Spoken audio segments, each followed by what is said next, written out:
Welcome home to USA Global TV and Radio, a place where dreams take flight, with authentic storytelling, diverse perspectives and meaningful conversations, where global stories unite and bridges are built beyond all borders. Discover world-class education, entertainment, hope and inspiration. Together, we're building bridges worldwide. Subscribe to our channel, USA Global TV. Download our app, USA Global TV.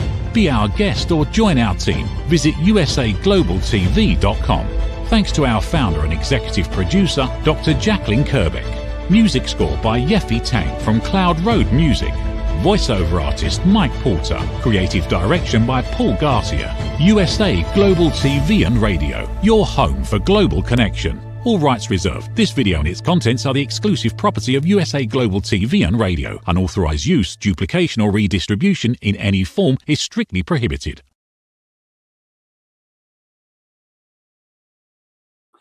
Howdy y'all, Brittle Laughlin here. I'm an author. We're here on the Corner Bookstore. I got to know a little bit about the subject of writing and publishing and everything. I've done about 8 books, I believe. I'm working on a couple right now. My primary focus is on health and wellness. I research the human body at the cellular level, chemically speaking. I look for cause and effect relationships. Treat a cause, fix a problem, treat symptoms, and you'll always be treating symptoms. But today, the whole purpose of today's show is to highlight another author, not me, but someone else. And today, my author is Bill McSciFi Mccormick. Bill is an amazing character in so many different ways. Bill, can you join us up here on stage? Hi, here I am, everybody. How's you doing?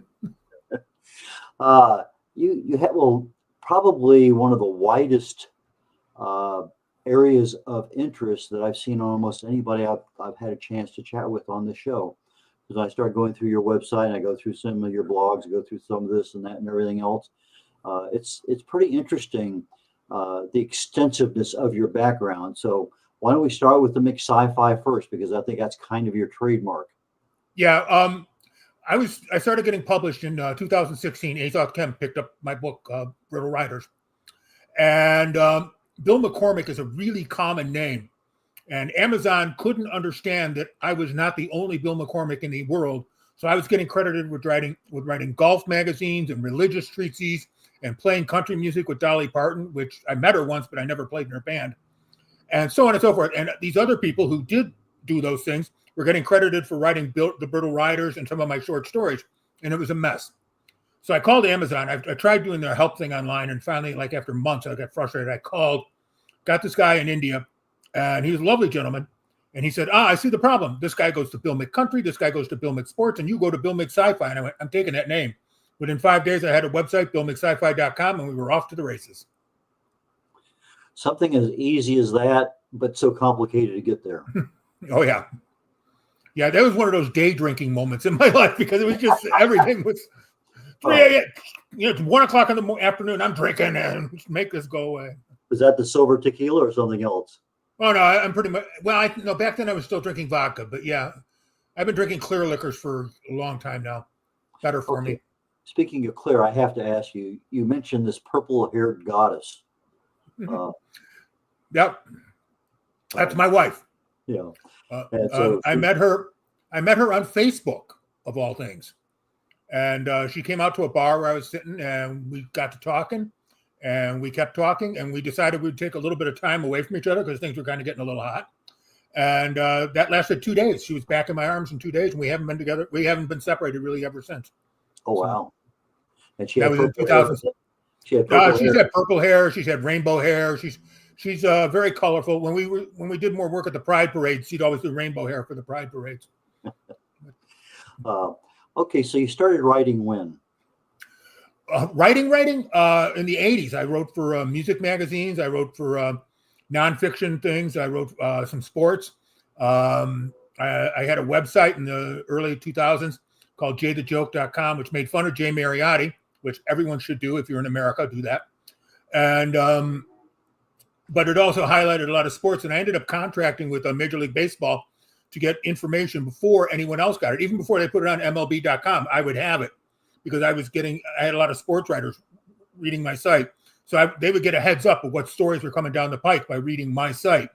And it was a site where 100,000, 200,000 people a day would come by and take a look at it and speak. But I was the only one running it, and it just became too much. And it's like finally I met, the woman who I was going to marry, and I was writing, and I had books out, and I had to go do interviews like this. And I couldn't keep the website up anymore. So I finally killed it in 2017, which was a shame. I mean, I love the site, but it's just, there's only so many hours in a day, and I'm not getting up at 2 a.m. to do a sports blog, So. Okay, so you decided you'd been writing for a while. You wanted to write a book, be an author. Tell us about that journey.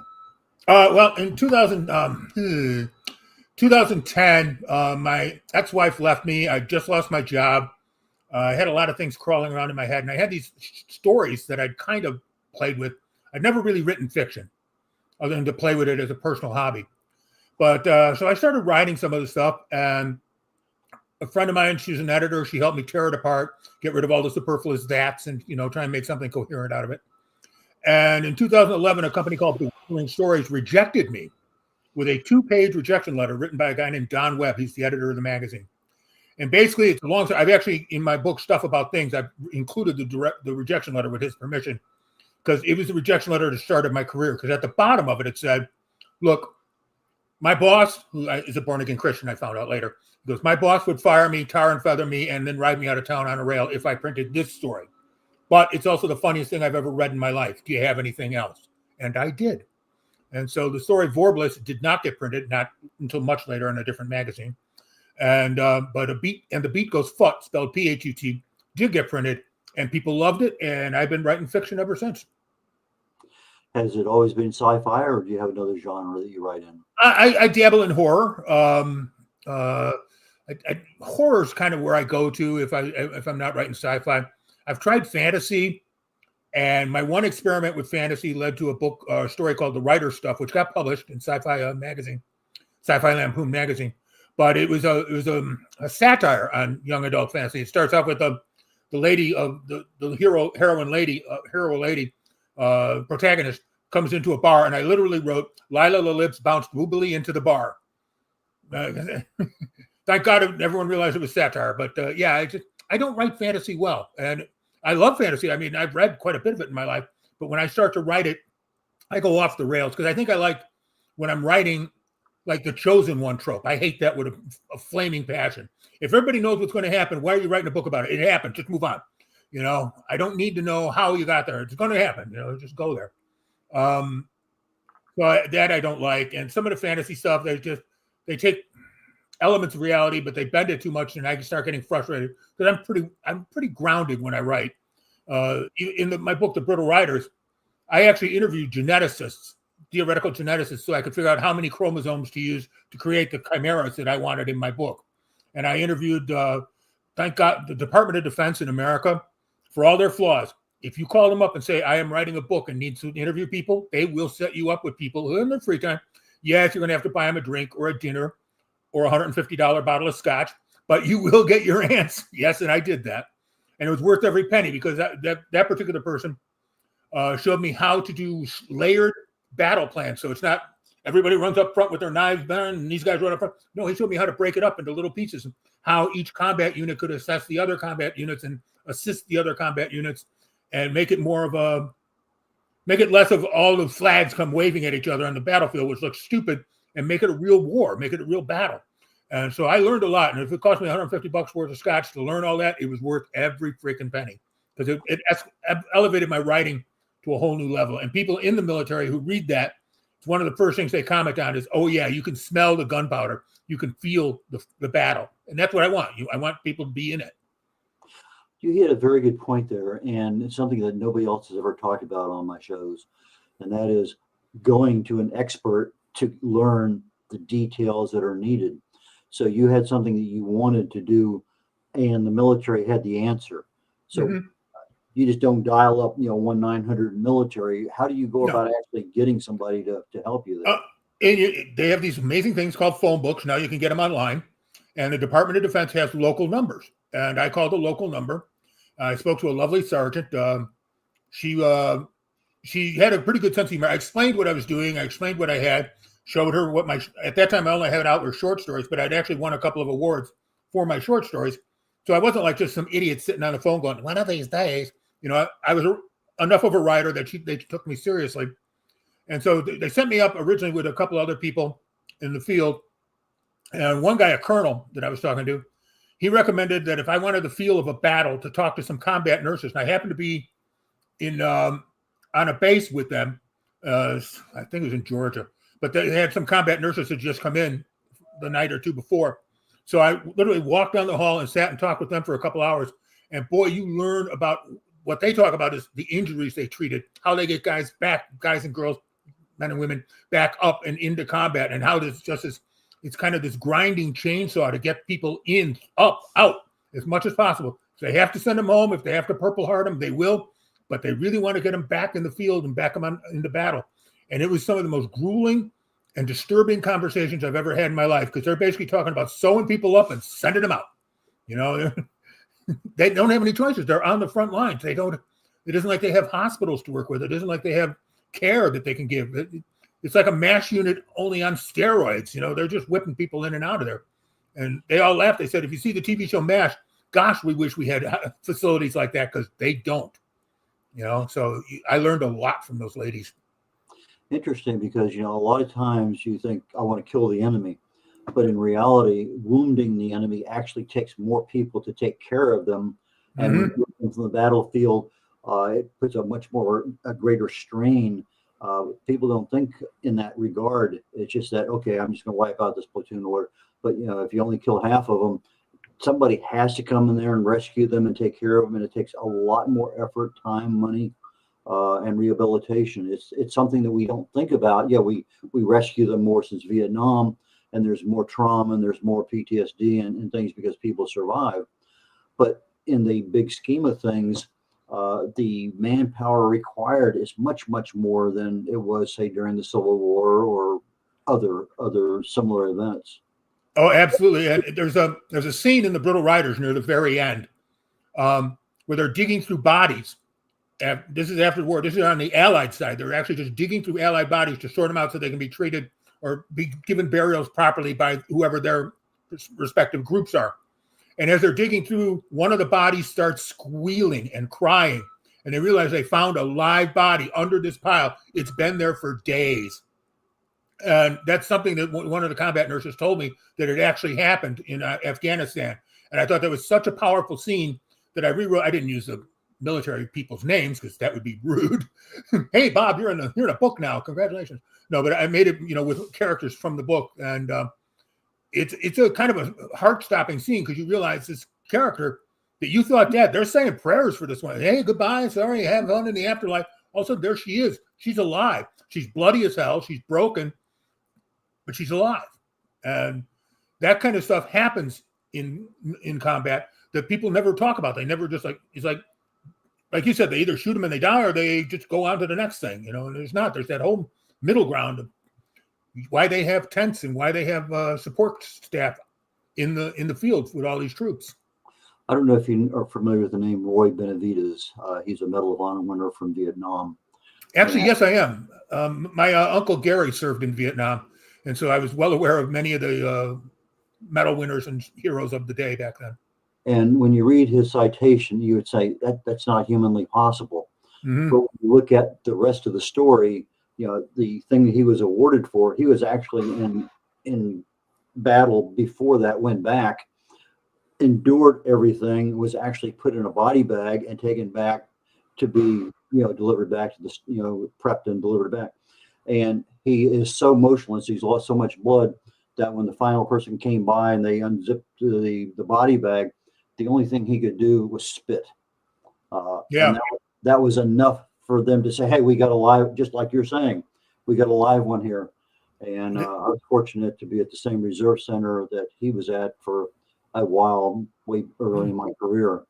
And the number of stories like that I heard from the combat nurses, because I interviewed them at 4 or 5 different locations, and I happened to be in Europe for a little bit, so I caught some in Frankfurt that were literally just came off the plane from combat. One of them still had a bloody uniform, and I wasn't planning on talking to them in that exact moment. I was trying to get permission to talk to them, and the one lady said, "The canteens over there, they have alcohol. If you have money, I'll talk."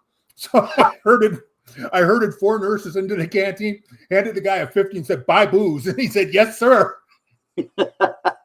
Okay, so you know the secrets. Yeah. Yeah. Trust me, alcohol and steak dinners have got me more information than I could get ever by torturing people. So this is cool.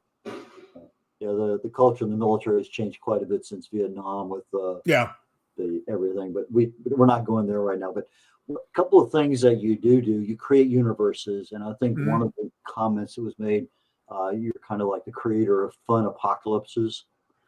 Yeah, I've gotten that a couple of times. What is a fun apocalypse? One that leaves the reader with hope. I mean, I write some pretty dystopian stuff. The Brittle Riders and Go Free the Mist, writing that now. They both start with the death of every man, woman, and child on the planet. Then they get dark and weird. There's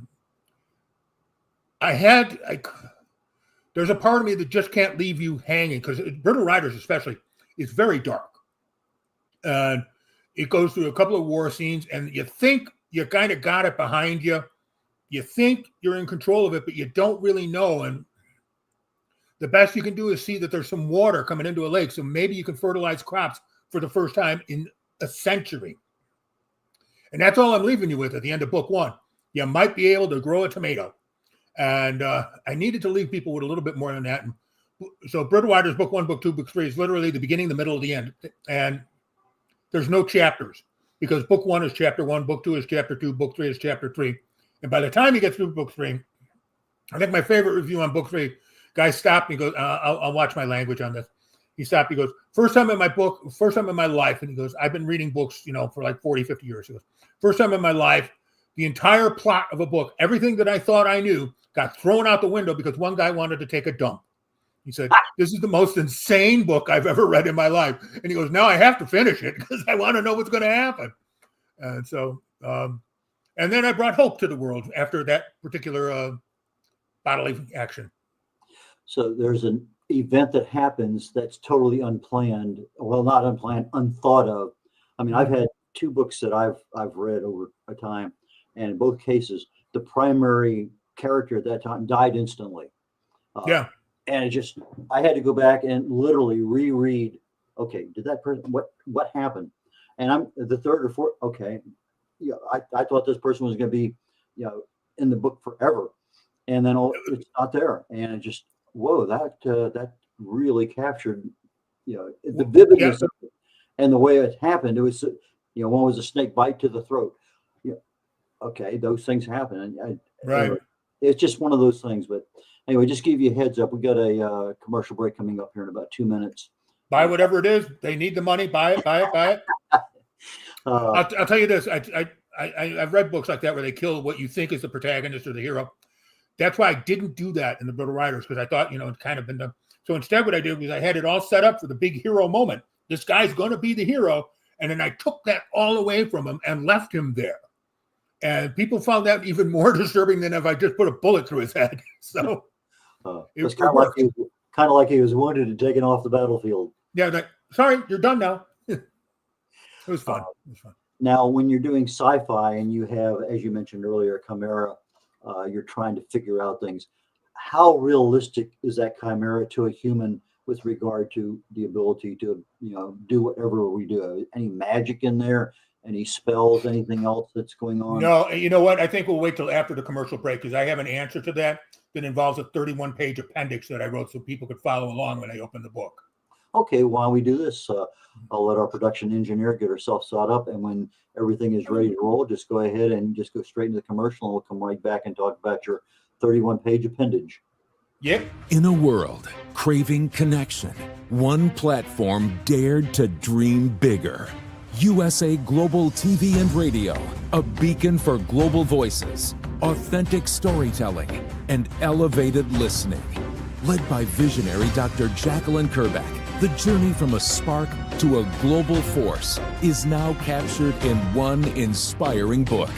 Honored with YouTube's Silver Creator Award for surpassing 100,000 subscribers. Discover the evolution, the challenges, the triumphs, and the unstoppable spirit that created a global movement.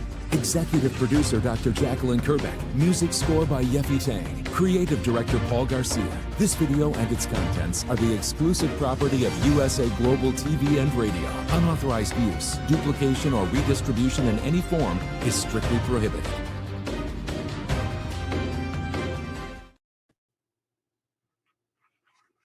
Brittle Riders here. We're on the Corner Bookstore today on the USA Global TV and Radio Network. My guest today, fellow author, is Bill McSciFi Mccormick. Bill, please join us up here on stage. Hi again. Long time no see. Hi, everybody. We had left just before the commercial break with a 31-page appendage on chimeras and some little nuances about them. We're going to go into that right now. And as you're thinking about the transition, I'd like to go into why writing is better than an antipsychotic that you talked about. So that's kind of the direction I want to go in next. Well, you'll get there from here. Here we go. What I wanted to do with the chimeras is I wanted to give them obviously some human attributes. So they're created by this guy named Dr. Edwin Q. Rota, and they're designed to be slave labor, sex labor, manual labor, whatever you needed. You go to the store, you buy one, you take it home, do whatever the hell you want with it. And according to the handbook that they give out, these chimeras would die in 10 years, so you just have to replace them, and you get a discount for replacing them because you've already bought one. And so it was all capitalism. But the problem is the chimeras didn't die, because by the time the 10-year time limit came up from when they were supposed to kick the bucket, their immune systems had increased. Everything about them had gotten healthier. They were stronger. They'd been working for 10 years. So they'd get a flu, and then they'd just skip town, and they'd hide. So the people who owned them thought, the bodies must have dissolved because they're designed to die. And Rota just said, the people must have got rid of them themselves, so we don't have to worry about it, just replace them. And nobody paid any attention to the fact that these millions of authentic, or millions of created beings were gathering on underground layers. And of course, eventually they rose up and overthrew everybody who tortured them for all these decades. What I wanted was the chimeras. I'll keep this simple. In the book, there's a creature called the Lamia, which is a combination of a centaur and an armadillo. Okay? That's how my brain works. Just go with it. Well, if you put a human torso on top of a horse, one of those things is going to go bad. One of them is going to fall down and just go boom. So to make a chimera work like the centaur llama, we had to take the muscles from the back of the horse and weave them up through the musculature of the human torso so that the torso would be strong enough to be a horse, which is like 15 times stronger than your average human being, 10 times stronger than an average human being. I think Spider-Man strength, okay? So in the book, there's a creature called Brarb. It's like Barbara, but Brarb. And she likes to wield a crossbow that nobody else can even pull the string back on. And she can just yank that thing and she'll put holes in tanks with this thing. She doesn't need a gun. She's got this thing. And each of the characters, we actually went into the genetics of how to make them work. And for you kids who want to build your own chimera at home, you have to start out with 54 chromosomes. And you have to remember that all the reptilian and Herocyte or fur DNA is already in the human body. You just have to manipulate it. But wings and feathers and other things like that, those are nuts. You need chromosomes so you can manipulate them and create them. And then you have to recreate bone structure. And I mean, we put some time into this. I had a dinner with a group of theoretical geneticists. And besides costing me a lot of money, those guys could only drink top shelf and they only ate ribeyes. And I signed a 9-page non-disclosure agreement, which I realize now is probably to protect them more than me. Because in our conversation, as we were going through how to create, for example, a succubus, a woman with bat wings and talons instead of fingernails, the whole bit, how you do it, how you go from ground zero up to she's flying across the sky, taking new heights. They told me, and this is true, yeah, we've been working on the chimera problem for a little bit. No. You are not trying to build a human minotaur. You are not trying to build a human succubus mix. You're not. No. That's thousands of years in the future. In my book, not next Tuesday, because I mean we don't do well when we meet new people, alien races. My book's just going to come to life a lot sooner than people want. It was the most disturbing conversation I ever had in my life. But I also found out that I needed 54 chromosomes and a few other things I needed, which got incorporated into the book. So all the science in the book, as weird as it is looking at these characters, the science behind the characters is legit. It's 100% bona fide science. Yes, you can. If you had the technology now, you could build a centaur. You could build one of my favorites in the Gopi the Mist book, a pangolin, which is a part pangolin, giant anteater, built with a human assassin body so that it can kill. And because pangolins have amazing reflexes, they're just not fast. So make them fast. There, move some genes, make them fast. And so that's what I did, and put a lot of research and work into it. Sounds super interesting. Antipsychotics and writing. Yeah, I when everything was going on in my life, when I started writing the novels, when I started writing in the first place in 2010, like I said, I was going through a divorce. I'd lost my job. My bank account had been cleaned out. I had no place to live. I was not in a good spot. I was not in a good place. And yeah, that's my bulging eyeball there. I was not in a good place. And writing these stories, getting these things out of my head, putting my demons on paper showed me that these things had value, that I could do something with them. But also it kept me from going over the edge, kept me from having to go to antipsychotics, kept me from having to go into long-term therapy. Nothing against therapy. I'm in it now, but for a different reason. And, and it helps. Look, if you need to talk to someone, get a therapist. Don't just go to the bartender. Go get a therapist. Most insurance covers it. So do that. But I needed to get I needed to get words thing. I needed to get a grasp on reality. Excuse me. And by writing these stories, it took the surreal parts out of my mind and put them on paper, which actually helped me to focus on the real world that I needed to focus on. And I did a bunch of odd jobs. I ended up as a consultant for Fortune 500 company. I mean, it isn't like I floundered on the streets like a goldfish out of water, but it allowed me to focus my life in different directions because I was getting this other stuff out of my head, getting this other stuff onto paper and away from dealing into my brain. And I met some really wonderful people. I had a really wonderful time, and I learned a lot. And I also learned how to, I learned when you start to draw the line, like, okay, now, no matter what I've done, I really need someone to talk to. And when I got to that line, I went and did that. But until then, I found a kind of a release in getting these things out of my head. And people seem to like them. And like the Brittle Riders, this guy named Garrick Dion, he's an internationally famous film producer. He got hold of the Brittle Riders, did a quick run on it, and he ended up writing a back cover blog so we could use it on all our future books. So I got a guy who's produced millions upon millions of dollars worth of movies saying, this is worth reading, this is worth knowing.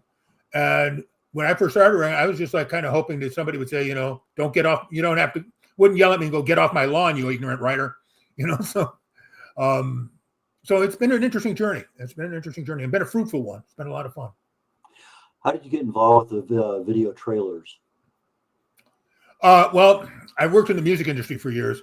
So making music videos for bands, especially when you work for an indie label, nobody has a budget for anything. So I grabbed some camera people and we go out and we shoot videos. And we ended up with some hit videos, broke stuff on the Billboard record charts. And for an indie label, we accomplished a lot. And I was very proud. It was a company called Ascension, and it kind of went down in flames, but I really don't, it happens, we were small and we just didn't have the money to keep that going. But we produced a bunch of different music videos. Bands, even when the label went under, they still had full promo kits that they could use to get shows and tours and do different things. So we didn't leave anybody hanging, which I felt good about. And many of the people involved in those years are still very good friends of mine. We stay in touch. We talk all the time. And they're out there cheerleading for my writing, and everything else. But I've learned how to do music videos. I learned how to do production kits. I learned how to do promotional materials. I learned what I needed to learn. So when I started writing and they're like, well, you need to have this, you need to have that. All right, go onto YouTube, go wherever the heck I need to go, learn how to do it. And I do. And then with the Brittle Riders, we got to the point where we needed something a little more professional. And so we reached out to this guy named Freddy Noriega from Fredes.net in Mexico City. And great guy, a lot of fun. But he took like 200 different movies and clipped them all together into a 2-minute set to show people what the Brittle Riders would look like. And we have that video on every page that we work with. Obviously, you can't put it on YouTube because it'd be copyright violations all over the place. But we're not using it for commercial purposes. We're just using it to show investors and promoters and what have you this is what the Brittle Riders can look like and sound like and feel like.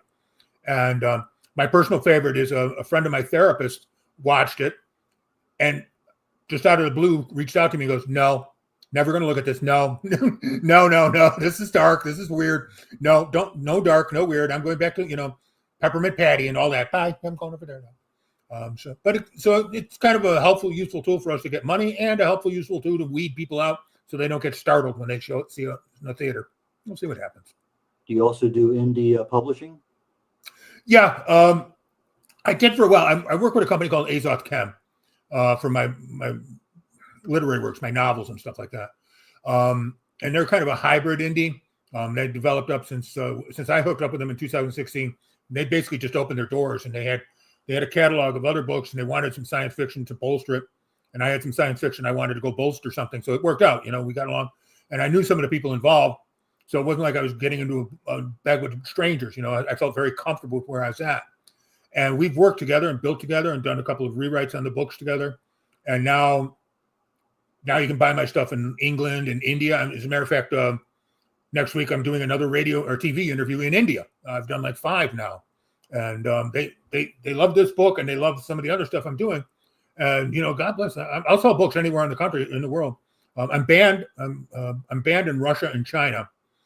If they see my name in Russia or China, I just put a fork in it.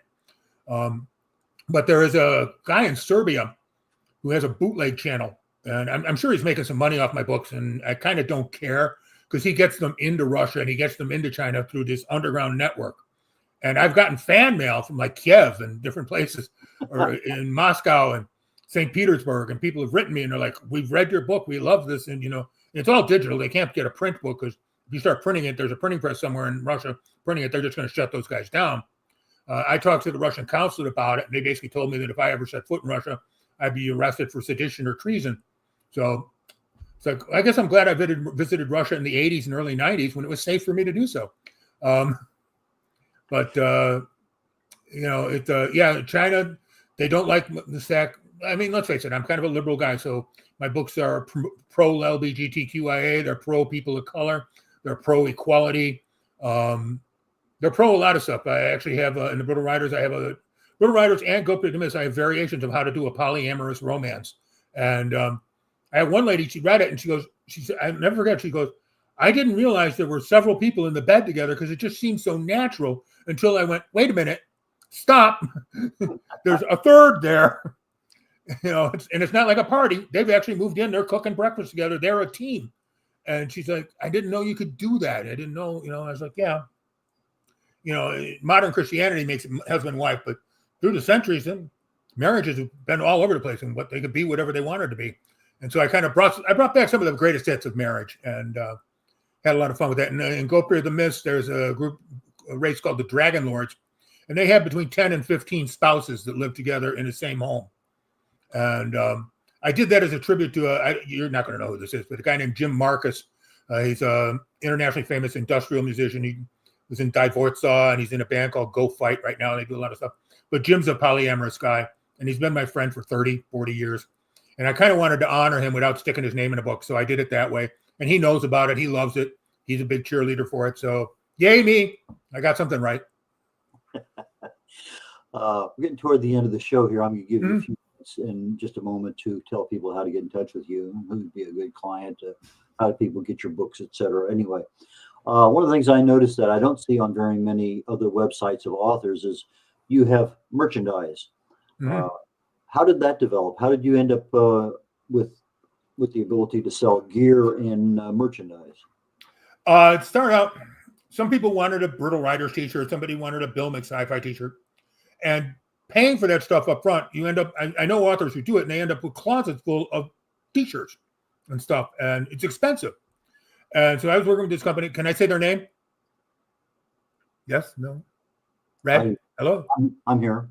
Can I say the company's name? Oh, absolutely. Okay. So I started working with this company called Spreadshirt. And there's a few other companies out there that do this, but this one happened to have everything I wanted. They had the terms that I liked. So, yep, that's my books. Click on gear. And ta-da, there you go. All these designs, you can get them on t-shirts, coffee mugs, coasters, whatever the heck you want. There's like 100 different things you can buy for every single design. And so I've got pictures of people with their babies, and we sell onesies because God knows you want to start them young. Get them to a Bill McSciFi onesie when they're 1 year old. I've got pictures of, it's like, I'm not just making it up. I've been talking them online, and people buy this stuff and they like it. And I've been selling them at cons. I point people out to it at cons, and they'll be standing at my table talking to me, and I'll see them online going, no, buy one. And I'll get a little ding on my email saying, you just made $10. You made this. So I get paid for people buying it, and people buy it, and the stuff it's guaranteed, and it shows up in a few days, and everyone's happy with the arrangement. I haven't had a single complaint. I've been doing this since 2017. So in 8 years, I have not had a single complaint with this company, and it's like, I'll just stick there. Now, you said the name of the company is spreadshirt.com. Mm-hmm. Yeah, it's all one word, spreadshirt.com. Okay. For those people out there interested, spreadshirt.com. So for people interested in getting your books, what's the best way to do that? The best way to do it is just go to my website, billmcscifi.com. They have links to all of the publishers where my comic books are published, where my short stories are published, where my novels are published. And as you saw on the website, you can go to this page and get novels, this page and get short stories. Because I had to separate them up. There's too much stuff up there.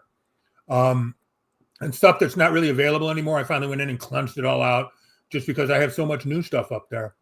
To the nice lady who asked about the film and stuff like that, we're in the Brittle Riders has been optioned by Perspective Films, and we're meeting this fall to begin process of developing into a real movie. And it's pretty exciting because I've had people say, you just can't do this. It's too much work, this, that, and the other thing. These people were like, hey, work is what we do for a living. Let's go do it. And so, so the Brittle Riders is in stage 1 of becoming a real movie, or maybe even a streaming service. It would make more sense to stream it because there's so much detail in there that you could dive into.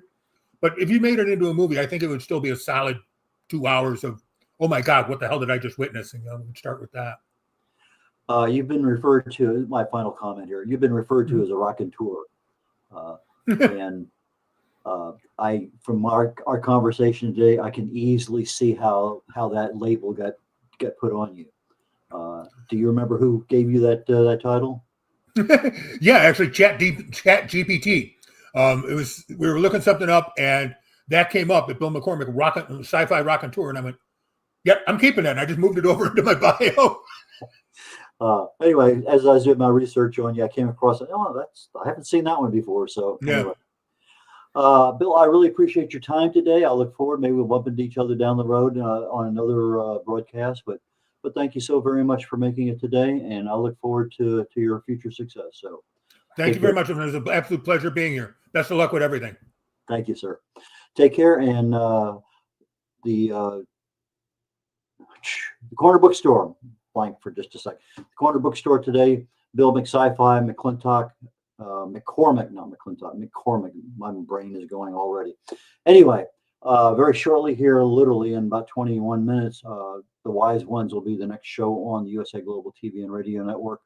And my guest today is Jean Kuhn. She's a business consultant, author, speaker, strategist, so many different things. And I'm looking forward to chatting with her.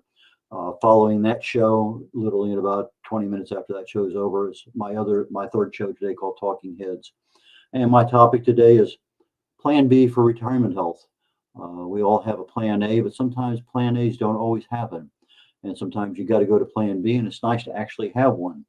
But sometimes you end up at Plan C or Plan D, and you don't even know that you bypassed Plan B because it wasn't even on the planning horizon. So please join me here next on The Wise Ones with Jean Kuhn. Please join me on Talking Heads for Plan B for your retirement health. And if you miss those, we can be found on a couple different channels on YouTube. The USA Global TV on YouTube is where all the playlists, all the archives, all the live shows, everything is there. And so that is where you can find us at. I wish you the best, and I will catch you all next week. Take care now. Bye. Have you ever felt unheard? Like your words float into a void, leaving you invisible and disconnected? How about feeling judged when assumptions overshadow your truth, leaving you misunderstood and defensive. And then there's that moment when someone offers solutions you never asked for, dismissing your feelings and leaving you more frustrated than before. It doesn't have to be this way.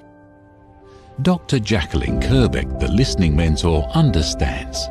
She's here to help you reclaim your voice, build stronger connections, and create meaningful conversations that inspire understanding and mutual respect. Through her groundbreaking books, online and in-person courses, and interactive workshops, you'll learn how to navigate life's most challenging interactions. Discover the power of elevated listening and transform how you communicate. Master setting boundaries and asking permission to protect your peace. Learn to recognize and release judgment, fostering empathy and true connection. Dr. Kerbeck also offers personalized coaching, one-on-one or group sessions designed to fit your unique needs. Whether in person or virtually on StreamYard, her guidance will empower you to thrive. You don't have to struggle alone. The path to deeper connections and better relationships start here. Visit drjacqueline.com or usaglobaltv.com. Join a global community of empowered listeners and transform your life, one meaningful conversation at a time.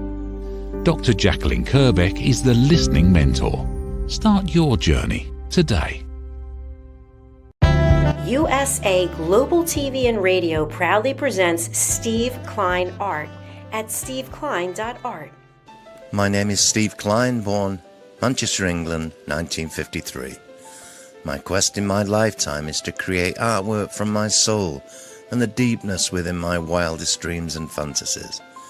In 2012, my heart stopped when I was given too much anesthetic for a minor knee operation, and this near-death experience took me to another multidimensional world, an out-of-body experience, and I was given the gift of being blessed by an overwhelming, burning passion to become, for the very first time in my life, an artist with an eternal, passionate desire to bring my art, which I've named multidimensional, subliminal, freeform art, to the world, as only 3% recover from what I experienced, and now in my golden years want to release my cosmic, vital energy through my art to allow people to be a part of my cosmic dance. To learn more, email roccogoodwine@gmail.com. For VIP pricing, mention USA Global TV and Radio.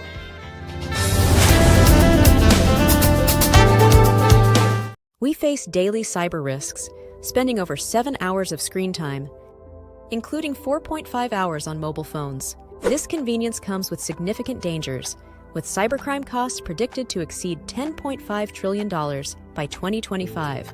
In 2023 alone, seniors lost over $3.4 billion to cybercrime. Our goal is to make social engineering concepts of cybersecurity easier to understand. We work with business teams, senior living facilities, investment companies, and educational institutions, both individually and in groups. We offer real-life examples to help you recognize and prevent attacks, with sessions available both in person, in selected regions, and remotely. Schedule your training session, or to learn more, contact us today. Call us at 847-845-9360. Email us at info@cybersecurityeasy.com. Protect your team and family with cybersecurityeasy.com. Meet Lady Ella, a special ladybug who is trained by Grand Beetle on how to listen at an elevated level.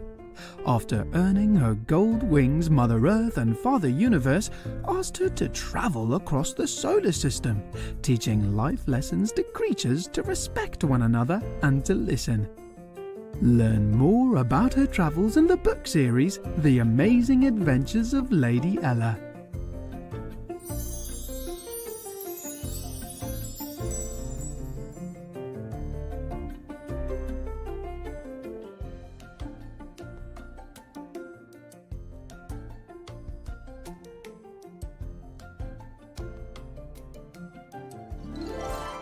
The Amazing Adventures of Lady Ella, the Listening Mentor. Lady Ella's ABCs of Listening.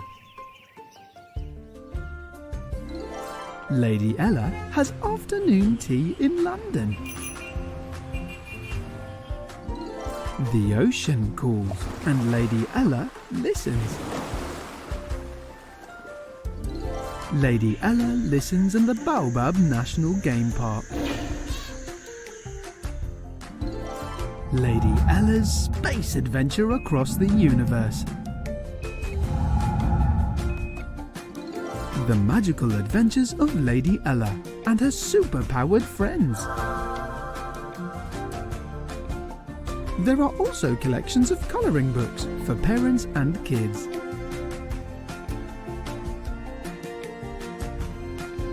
Providing world-class education, entertainment, hope and inspiration.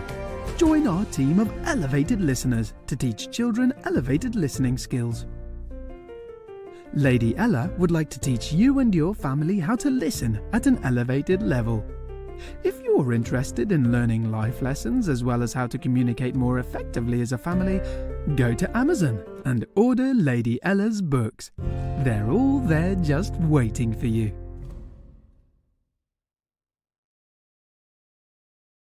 Thank you, viewers and listeners of USA Global TV and Radio, for joining us today. We're honoured to have your time and attention as part of our global community.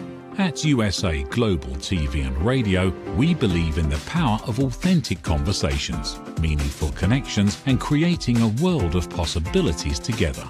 Want to be part of something bigger? Join our team of elevated listeners at usaglobaltv.com, a space where your voice matters and your ability to listen transforms relationships. Stay connected with us across all our platforms for thought-provoking discussions, expert insights, and empowering stories. Subscribe to our channels at youtube.com/c/USAGlobalTV. Follow us on social media and explore the endless opportunities we're creating for growth, learning, and inspiration. Together, we're not just broadcasting, we're building bridges and changing lives one conversation at a time. For inquiries, contact us at info@usaglobaltv.com.